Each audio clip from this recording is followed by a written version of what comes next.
ഈ രണ്ട് തക്കാളി ഉണ്ടായിരിക്കുന്നത് അവിടെ ഒരെണ്ണം കൂടി ഉണ്ടെന്ന് തോന്നുന്നു, ചെറുത് ലെയറിങ് ചെയ്ത ഭാഗത്താണ്. ഇതാ കണ്ടില്ലേ, ഒരു തണ്ട് ഇങ്ങനെ ലെയറിങ് ചെയ്തു. പക്ഷെ ഞാൻ അതിൻ്റെ തായ്ച്ചെടിയിൽ നിന്നുള്ള ബന്ധം മുറിച്ച് കളഞ്ഞിട്ടില്ല. കാരണം രണ്ട് സ്ഥലത്തും വളം കിട്ടിയിട്ട് അങ്ങനെ എന്തെങ്കിലുമൊക്കെ ഉണ്ടാവുകയാണെങ്കിൽ ഉണ്ടായിക്കോട്ടെ. ഇത് വേറൊരു ഭാഗമാണ്.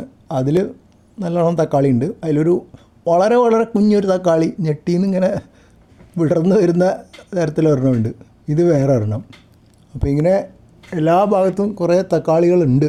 ഇതാണ് ആദ്യം കാണിച്ചത്, ആ ലെയർ ചെയ്ത ഭാഗത്തു നിന്നുള്ളത്. ഞാൻ ഒറിജിനൽ ഉദ്ദേശം ഈ ഇങ്ങേ ഭാഗത്തേക്കുള്ള തണ്ട് മുറിച്ച് കളയാമെന്നായിരുന്നു, എന്നിട്ട് പുതിയ ചെടിയാക്കാമെന്ന് വിചാരിച്ചു.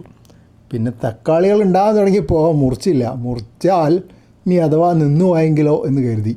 അതുകൊണ്ട് അത് അങ്ങനെ തന്നെ വെച്ചു. എന്തായാലും വലിയ ദോഷമൊന്നുമില്ലോ, അങ്ങനെ തന്നെ ഇരിക്കും. ഇത് പഴുത്ത് തുടങ്ങിയിട്ടുണ്ട് കേട്ടോ. ഈ വലിയ തക്കാളി കുറേശ്ശെ പഴുത്ത് തുടങ്ങിയിട്ടുണ്ട്.